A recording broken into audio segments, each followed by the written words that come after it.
Cars have come a long way from the death traps they used to be, but not every safety feature turned out to be a good idea. Some were so dangerous, so poorly designed, or just plain weird that they ended up getting banned. Before we dive into these automotive nightmares, make sure to hit that subscribe button and turn on notifications so you never miss our wild content. Today, we're counting down 25 bizarre car safety features that are banned today. Let's kick things off with the automatic seatbelts from the 1980s and 90s. You remember these beauties, right? You'd get in the car and this motorized track would slide the shoulder belt around you like some kind of discount robot butler. Sounds convenient, except people constantly got their heads, arms, and clothes caught in them. Even worse. Yes, many drivers thought the automatic shoulder belt was enough and didn't bother with the lap belt, which led to serious injuries. The system was complicated, expensive, and broke down constantly. When airbags became mandatory in the mid 90s, these mechanical monstrosities got the boot, and honestly, good riddance. Next up, we've got the pop up headlights. Yeah, I know what you're thinking.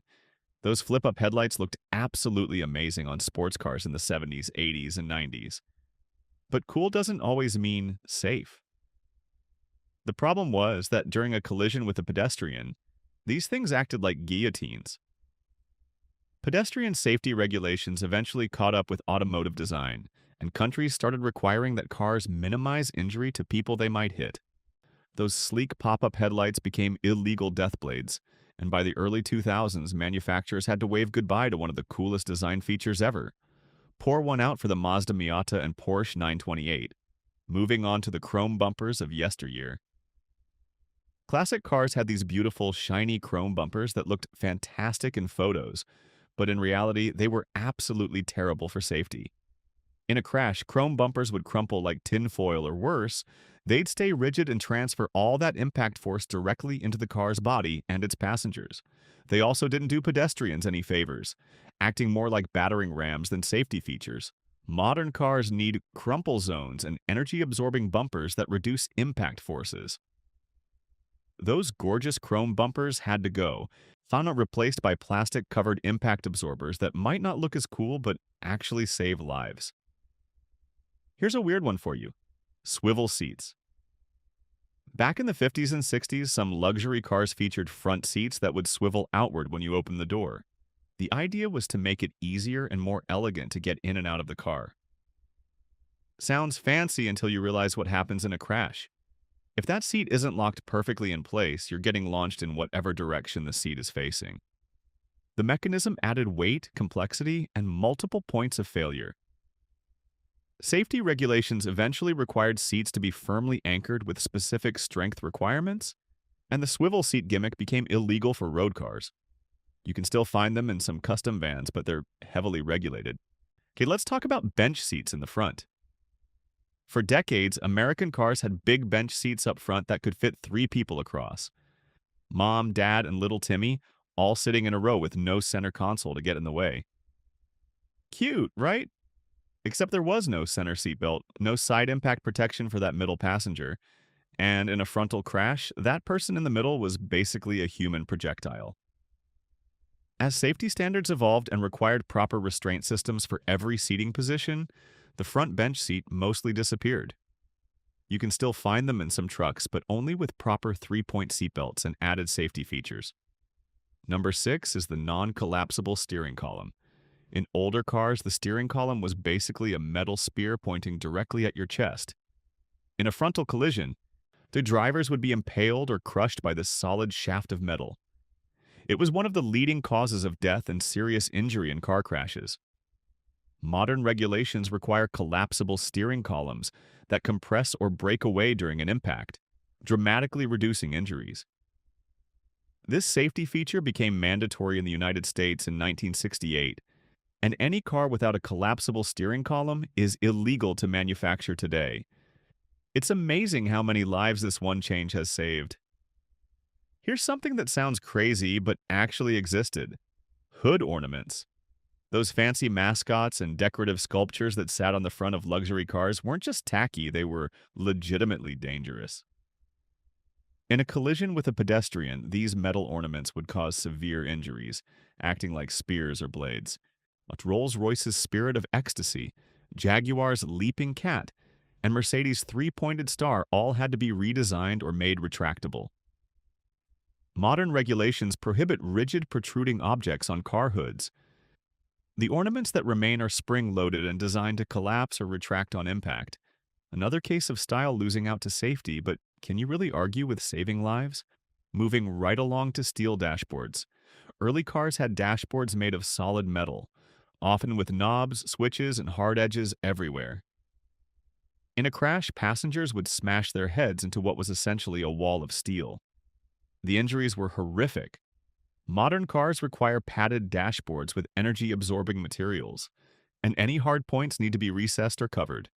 Regulations also limit how far any part of the dashboard can intrude into the passenger space during a crash. Those beautiful vintage steel dashes might look cool in old photos, but they turned minor accidents into tragedies. Thank goodness we've moved past that era. Let's get into mandatory passive restraints. In the late 80s, the US government mandated that all cars have passive restraints, meaning safety systems that worked automatically without the driver doing anything. This led to some truly bizarre solutions. We already mentioned automatic seatbelts, but some manufacturers went even weirder. There were airbag-equipped steering wheels that looked like dinner plates, door-mounted belts that strangled you, and complex systems that cost thousands to repair. The regulation was well-intentioned but poorly executed, leading to more problems than solutions. Eventually, the rules were refined to focus on airbags and conventional seatbelts, and all those weird passive restraint systems were phased out. Number 10 brings us to gas tanks located in dangerous positions. The Ford Pinto is the most infamous example, but many older cars had fuel tanks positioned where they'd rupture in a rear-end collision. The Pinto's tank was behind the rear axle with almost no protection, and even minor crashes could cause fires and explosions. Current safety regulations require fuel tanks to be positioned away from likely impact zones, with shields, reinforcements, and protective structures around them. Crash tests specifically evaluate fuel system integrity. Those old designs with exposed or poorly protected tanks are absolutely illegal today, and manufacturers face massive liability if their fuel systems fail safety standards. Here's one that might surprise you. Cars without side impact protection. Older vehicles had doors that were basically thin metal shells with a window crank mechanism inside. When another car T-boned you, there was almost nothing between you and the other vehicle. Modern regulations require substantial side impact beams, reinforced door structures, and often side airbags. Crash tests simulate being hit from the side, and cars must meet strict intrusion limits. Those old hollow doors that crumpled like soda cans are banned by current safety standards. The difference in survivability is night and day, and it's one of the reasons modern cars are so much heavier than their vintage counterparts. Let's talk about split windshields. In vintage cars often had windshields divided by a center post or frame. This design was cheaper to manufacture and easier to replace, but that center bar became a deadly obstacle in crashes. Drivers and passengers would hit that post with their heads, causing severe injuries. Modern safety standards require laminated windshields without center obstructions, designed to keep occupants inside the vehicle during a crash. The glass itself is engineered to stay together even when shattered. Those charming split windshields you see on classic cars are illegal in new vehicle production because they turn a survivable crash into a fatal one. Number 13 is all about bumper height regulations that didn't exist. In the past, manufacturers could put bumpers at whatever height they wanted. This created a massive problem when a tall truck or SUV hit a lower car. The truck's bumper would ride over the car's protective structures and crash directly into the passenger compartment. Modern regulations in many countries specify bumper height ranges and require compatibility between different vehicle types. Vehicles outside these parameters can't be registered for road use. Some lifted trucks and modified vehicles are actually illegal because they violate bumper height laws, though enforcement varies by location. Here's a safety feature that was actually dangerous. Early airbags. First-generation airbags deployed with such explosive force that they killed children and small adults, especially if they weren't wearing seatbelts or were sitting too close. The systems couldn't detect occupant size or position. Dozens of people died from airbag deployments in minor crashes. This led to regulations requiring smart airbags that adjust deployment force based on crash severity, occupant size, and seatbelt use. Those old single-stage, full-power airbags are banned in new cars. Modern airbags have sensors, multiple inflation stages, and safety features that make them actually protective rather than potentially lethal. Moving on to cars without crumple zones. Engineers used to build cars as rigid as possible, thinking strength equaled safety. Wrong. A completely rigid car transfers all crash energy to its occupants. Modern safety science requires crumple zones that deform in a controlled way, absorbing impact energy before it reaches passengers. The passenger compartment stays rigid while the front and rear crush. Regulations now mandate specific crash test performance, which is impossible without proper crumple zones. Old-school body-on-frame designs and super-rigid structures can't meet these standards. Those old tanks that looked tough actually made crashes more deadly. Let's discuss rear-facing third-row seats. Station wagons and early SUVs sometimes had backward-facing seats in the cargo area, where kids would sit facing out the rear window. Fun for the kids, nightmare for safety. These seats had inadequate restraints, no side impact protection, and in a rear collision, those kids took the full impact first. Modern regulations require all seating positions to have proper crash protection, airbags where appropriate, and secure mounting. Those novelty rear-facing seats don't meet current standards and are illegal in new vehicles. Some old cars are grandfathered in, but you'd be crazy to actually use those seats with kids today. Number 17 brings us to metal interior components. Older cars had metal door handles, metal window cranks, metal dashboard trim, and hard metal surfaces everywhere. In a crash, occupants would be cut, bruised, and impaled by their own car's interior. Current safety regulations require interior surfaces to be padded, energy-absorbing, or made of materials that won't cause injury. Even unavoidable hardpoints must be recessed or covered. Crash test dummies are evaluated for injuries from interior contact, and cars must meet strict limits. Those vintage interiors full of sharp metal bits are completely illegal in modern production vehicles, and it's shocking to remember that people just accepted those dangers for decades. Here's something still controversial.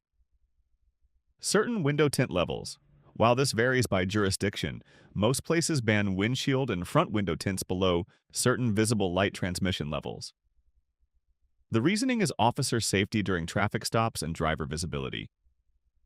Extremely dark tints prevent police from seeing into vehicles and can hide dangers. They also reduce driver visibility at night, contributing to accidents. Regulations specify exactly how much light must pass through windows.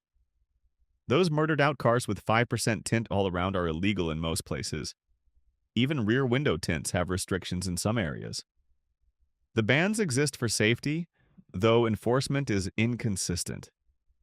Let's talk about non-breakaway road fixtures that apply to cars too. Early cars often had rigid antennas, mirrors, and accessories that wouldn't give way on impact. These became spears and cutting implements in accidents involving pedestrians or other vehicles. Modern regulations require external accessories to be breakaway, retractable, or flexible. Side mirrors must fold or break away rather than staying rigid. Antennas are now flexible or internal. Even things like windshield wipers have breakaway points. The goal is minimizing injury from protruding objects. Those old-school rigid accessories and add-ons that could impale someone are banned under current safety standards. Number 20 is about unregulated aftermarket modifications. For years, people could modify their cars however they wanted with no safety oversight. Lift kits that made vehicles unstable, brake modifications that reduced stopping power, and engine swaps that overwhelmed the chassis, and sketchy suspension alterations were common. Modern regulations in most developed countries require safety inspections and ban modifications that compromise crashworthiness, stability, or braking. Some extreme modifications make vehicles illegal for road use. While enforcement varies, the regulations exist because people were killing themselves, and others with dangerous modifications. Those wild custom jobs from decades past often wouldn't be street legal today. Here's one that sounds unbelievable. Cars without headrests. For most of automotive history, headrests didn't exist or were optional accessories. In rear-end collisions, occupants' heads would snap backward, violently causing severe whiplash and neck injuries. Headrests prevent this hyperextension. They became mandatory in the United States in 1969 for front seats. Modern regulations require properly positioned, energy-absorbing headrests in all seating positions. Those old bench seats with no head support whatsoever are illegal in new production. The reduction in neck injuries has been dramatic. It seems obvious now, but it took decades and countless injuries before this simple safety feature became required. Let's discuss positive crankcase ventilation systems that vented into the cabin. Super old cars would vent engine fumes directly into the passenger compartment, or under the car where they'd be sucked in through vents. Occupants were literally breathing carbon monoxide and other toxic gases. Modern regulations require closed crankcase ventilation systems that capture these gases and burn them in the engine. Well, venting toxic fumes into or near the cabin is absolutely illegal. Emissions and safety regulations work together here. Those old cars that filled with exhaust smell weren't just annoying, they were poisoning their occupants. It's amazing this was considered acceptable. Number 23 is all about safety glass requirements that didn't exist. Early cars used regular glass that would shatter into large, razor-sharp shards during accidents. Occupants were sliced to ribbons. Laminated safety glass for windshields became mandatory in the 1930s in most places, but side and rear windows took longer. Modern regulations require specific types of safety glass throughout the vehicle.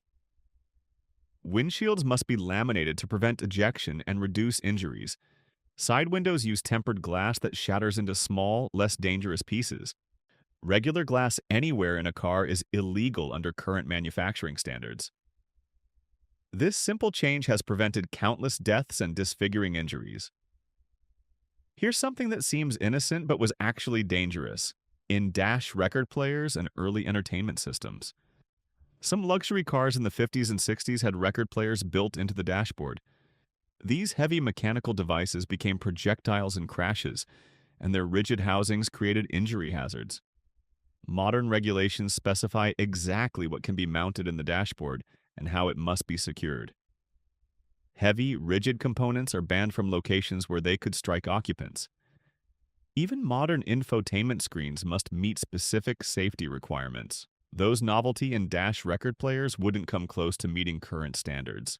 Entertainment is great, but not when it becomes a weapon during a crash. Finally, number 25 is about cars without proper emergency egress.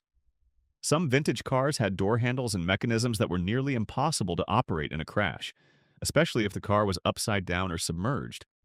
Doors would jam, handles would break, and people would be trapped in burning or sinking vehicles.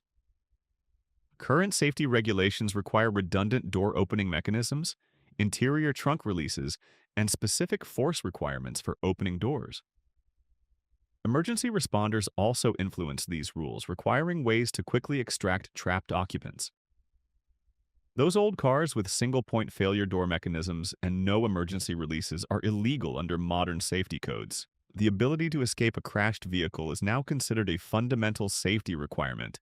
Yeah, so there you have it. 25 bizarre car safety features that are banned today. From automatic seatbelts to metal dashboards, from hood ornaments to cars without headrests, the automotive industry has learned a lot about safety through decades of crashes, injuries, and tragedies. Every one of these banned features represents lives lost and lessons learned. Modern cars might not have the same character as vintage vehicles, but they're exponentially safer. Next time you get annoyed by some safety feature in your car, remember that it exists because someone, somewhere, got hurt or killed without it. If you enjoyed this trip down automotive memory lane, smash that like button, subscribe for more content, and let us know in the comments which banned feature shocked you the most. Thanks for watching, and stay safe out there. It's pretty fascinating to think about how much we've learned from automotive disasters. These banned features aren't just random regulations that bureaucrats decided to throw at manufacturers for fun. Each one represents real people, real injuries, and real lessons that came at a terrible cost. Engineers and safety experts spent countless hours analyzing crash data, studying accident scenes, and figuring out what went wrong. They interviewed survivors, reviewed autopsy reports, and tested prototypes until they found solutions that actually worked. That's the foundation modern car safety is built on. What's really interesting is how these safety improvements happened in waves. First came the obvious stuff like seatbelts and headrests. Then came the more sophisticated systems like airbags and crumple zones that required advanced engineering and computer simulation. Now we're entering an era where cars can actively prevent crashes through collision avoidance systems, automatic braking, and lane keeping assist. It's a continuous evolution driven by our refusal to accept preventable deaths. Every few years, new regulations emerge based on the latest crash test data and injury research. It's also worth noting that not every country banned these features at the same time. Some dangerous designs lingered in certain markets longer than others. A car that was illegal in the United States might still be sold in other countries with less stringent safety regulations. This created a bizarre situation where manufacturers would produce different versions of the same vehicle with different safety equipment depending on where it was being sold. Eventually, global safety standards started aligning, but it was a slow process. Today, international regulations are becoming more unified, which means safety improvements happen faster worldwide. The fascinating part is looking at current safety features and wondering which ones might become banned in the future. Will we look back on today's steering columns and laugh at how primitive they were? Probably. Will some feature we consider essential today turn out to be more dangerous than we thought? Almost certainly. That's just how progress works in the automotive industry. Scientists discover new injury mechanisms. Engineers develop better solutions. And regulations get updated accordingly. It's a never-ending cycle of improvement that makes each generation of cars safer than the last. What really gets you thinking is how much manufacturers fought against some of these safety requirements when they first came out. They claimed airbags were too expensive, that crumple zones made cars less durable, that padded dashboards were unnecessary luxury additions. Now these features are standard on even the cheapest vehicles and nobody questions them. If a manufacturer tried to sell a car without airbags or a collapsible steering column today, people would think they were insane. The resistance to safety improvements was almost always about money and manufacturing convenience, never about legitimate technical obstacles. Once the regulations were in place, engineers figured out how to implement these features efficiently and cost-effectively. This whole journey also reminds us that regulations exist for a reason. They're not government overreach or bureaucratic red tape designed to annoy people. They're literally written in the blood of accident victims and shaped by injury data from real crashes. The next time someone complains about car safety regulations being too strict, just remember that every single one of those requirements represents someone's attempt to prevent another person from dying in a car crash. It's not fun to think about, but it's the reality of how automotive safety has advanced. We've essentially crowdsourced the safety standards through decades of accidents, and each generation of vehicles gets better because of it. The automotive industry deserves credit for eventually embracing these changes and innovating beyond what was required. Companies like Volvo have made safety their primary selling point and invested billions in research. Their 3-point seatbelt patent was so important for safety that they actually allowed competitors to license it, putting safety ahead of profit. That's the kind of approach that has made modern cars incredibly safe. Of course, safety is still competing with other priorities like fuel efficiency, performance, and emissions, but safety has generally won those battles. As insurance companies and government agencies continue to pressure manufacturers with stricter crash test standards, we can expect cars to keep getting safer. Looking forward, the next frontier in automotive safety is autonomous vehicles. These cars will have cameras, radar, LiDAR, and computers that react faster than any human could. If these systems work as intended, they could virtually eliminate human error, which is the cause of most accidents. But they introduce new safety challenges like software reliability, cybersecurity, and how the car should behave in unavoidable accidents. Future generations will probably look back on today's driver assistance systems the same way we look at mechanical seatbelts, wondering how we ever thought they were sufficient. The standards we develop for autonomous vehicles today will literally shape transportation safety for decades to come. We should also appreciate how lucky we are to live in an era where this research and development happens before mass adoption. Imagine if the Internet of Things rolled out with the same safety standards that early automobiles had. Thousands of people would die before anyone took it seriously. The automotive industry had to learn its safety lessons the hard way, through tragedy and loss, and those lessons took decades to implement. But now, when new transportation technologies emerge, manufacturers can learn from automotive history and prioritize safety from the beginning. That's genuinely made the world a safer place as new vehicles hit the road with cutting-edge safety technology built in from day one. At the end of the day, every single feature we discussed in this video exists because someone thought it would make cars safer or more convenient. The problem was they didn't account for real-world crash dynamics and human behavior. That's the challenge of engineering, predicting how something will perform in extreme conditions that you can't fully simulate. We're still facing that same challenge today with new technologies like advanced driver assistance systems and autonomous braking. Engineers have to predict how people will interact with these systems and what could go wrong. Eventually, some of these systems will probably be banned too, replaced by better solutions that we can't even imagine yet. So keep your eyes open for the next generation of banned car safety features. Follow the crash test ratings when you buy your next vehicle. Support manufacturers who invest in safety innovation. And most importantly, appreciate the incredible engineering that goes into keeping you alive every time you drive.